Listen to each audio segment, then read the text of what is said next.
नमस्कार, इन खबर में आपका स्वागत है। नेताओं के बारे में कहा जाता है कि जितने ज़्यादा वो पुलिस के डंडे खाते हैं और जितनी बार वो जेल जाते हैं उतने पक्के नेता बन के निकलते हैं। ये बातें मजाक में कही जाती है, आई गई हो जाती है, लेकिन जम्मू कश्मीर के राज्यपाल सतपाल मलिक जो बैकग्राउंड से समाजवादी नेता माने जाते रहे, चौधरी चरण सिंह के सानिध्य में उन्होंने बहुत लंबे दिनों समय तक काम किया है। आज जब वो कश्मीर के लिए पैकेज का ऐलान कर रहे थे, उस समय ये सवाल उठा कि जो नज़रबंद नेता हैं उनको आप कब छोड़ेंगे, आखिरकार कब तक उनको बंदी बना करके रखेंगे। उसी पे उन्होंने ये बात कही कि आप किसकी चिंता कर रहे हैं। नेताओं के बारे में ये माना जाता है कि जितने ज़्यादा दिन वो जेल में रहेंगे उतने ही वो पक्के नेता होंगे, उतना ही उनको पॉलिटिकल माइलेज मिलेगा। और अपने बारे में उन्होंने बताया कि मैं इतनी बार जेल गया हूँ और फतेहगढ़ के उस सेंट्रल जेल में रहा हूँ जहाँ पहुँचने में 2 दिन लगते हैं। इसमें कोई दो राय नहीं। सतपाल मलिक जो है जुझारू नेता माने जाते हैं और नेताओं के बारे में ये सामान्यतः मान्यता भी है कि जितने ज़्यादा दिनों तक जेल में रहेंगे और जितने पुलिस के डंडे खाएंगे उतने पक्के नेता बन के निकलेंगे।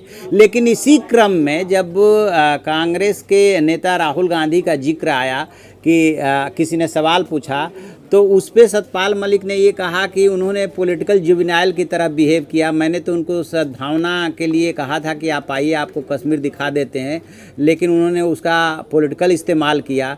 फिर आगे बढ़ते बढ़ते उन्होंने ये बात बोली कि जब उनके नेता लोकसभा में नेता अधीर रंजन चौधरी बोल रहे थे और यूएन के प्रस्ताव का जिक्र कर रहे थे, तब उनका फ़र्ज़ ये बन रहा था कि वो अपने नेता को डांटते और ये उनके लिए ऐतिहासिक मौका था जब वो माइलेज ले सकते थे। लेकिन न तो उन्होंने तब ऐसा किया और न बाद में ऐसा किया। फिर ये हुआ कि फिर इसका क्या नफ़ा नुकसान हो सकता है। फिर उन्होंने कहा कि आप देखते रहिए, जब चुनाव में लोग जाते हैं तो ऐसे लोगों को तो पब्लिक जूते मारेगी। यानी कि जो 370 और कश्मीर पे कांग्रेस बढ़ा ले सकती थी उसका उन्होंने न तो बढ़त लिया और उल्टे पाकिस्तान ने उनकी बातों का जिक्र जो है अपने पिटीशन में कर दिया। तो उससे जो है कांग्रेस को बैक फुट पे आना पड़ा है और उसी संदर्भ में वो बात ये बोल रहे थे कि जब पब्लिक के बीच में जाएंगे तो जूते पड़ेंगे।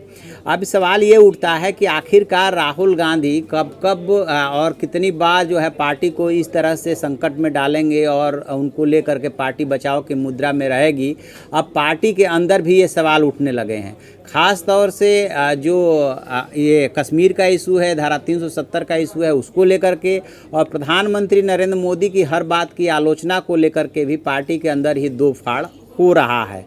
तो अब देखते हैं कि क्या राहुल गांधी कुछ सीखते हैं। चूँकि सतपाल मलिक राज्यपाल जैसे पद पे बैठे हुए हैं, संवैधानिक पद हैं, उनको ऐसे शब्द का इस्तेमाल करना चाहिए नहीं करना चाहिए वो तो देखने वाली बात होगी कि इस पर कितना तेज़ रिएक्शन होता है। लेकिन उनके राहुल गांधी के लिए जो उन्होंने 2 शब्द इस्तेमाल किया, पॉलिटिकल जुवेनाइल और जूते पड़ेंगे, इस पर हंगामा होना तय है। तो जो भी और इस पर अपडेट होगा वो हम आपको बताते रहेंगे। आप देखते रहिए हमारा डिजिटल चैनल इन खबर। Thank you. इन खबर चैनल को सब्सक्राइब करें और बेल आइकन दबाना ना भूलें।